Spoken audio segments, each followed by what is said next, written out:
পথ দুর্ঘটনায় মহিলার মৃত্যুতে শোকাহত গোটা ফুলবাড়ি এলাকা। রাতে বাড়ি ফেরার পথে রাস্তা পারাপার হওয়ার সময় ঘটে যায় এই মর্মান্তিক দুর্ঘটনা।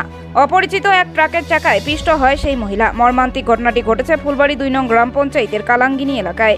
পরিবার সূত্রে জানা যায়, মহিলা জিয়াগঞ্জ থেকে বাড়ি ফেরার পথে রাস্তা পার হচ্ছিল। সেই সময় একটি ট্রাক পেছন থেকে এসে ধাক্কা মেরে চলে যায়।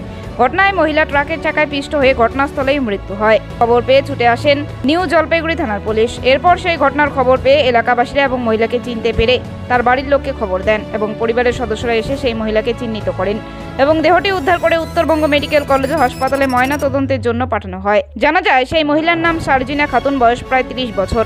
এমনকি কয়েক বছর আগেই তার স্বামী মারা যায়, তবে তার দুটো ছোট ছোট বাচ্চা রয়েছে বাড়িতে। এই খবর ছড়াছড়ি হতেই শোকের ছায়া নেমে আসে এলাকা জুড়ে। কি হয়েছিল কালকে? কি শুনলেন? এই 10:30টার দিকে ওইদিকে গেছিল ভাস্তিটা, তো ওখান থেকে ছোট গাড়ি চাপা দিয়ে ঠ্যাঙ্গের মধ্যে, তারপরে ও আচ্ছা খায় পড়ে যাওয়াতে ব্রেনটে লাগে, ওখানটা মৃত্যু হয়। কোন জায়গায় হয়েছিল? জিয়াগঞ্জ মোড় কালভারটার ওখানে, যেটা আমাদের নিপাইনা গ্রামে ঢোকে। বাড়ি কি এটাই? বাড়ি এটাই। কি নাম? সাজিনা বেওয়া। বয়স কত? এই 28 কি 25 এরকম হবে।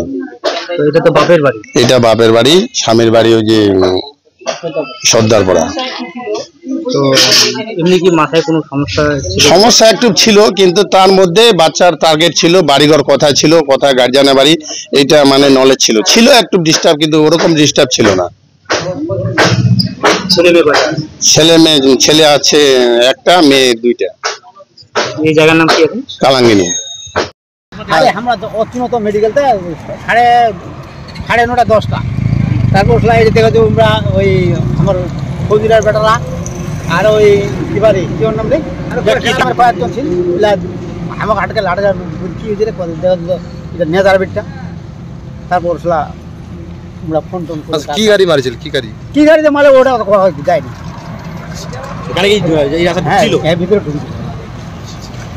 এই জায়গাটা কি নাম? হ্যাঁ, কোন জায়গা এটা? জিয়াগঞ্জ মোড়।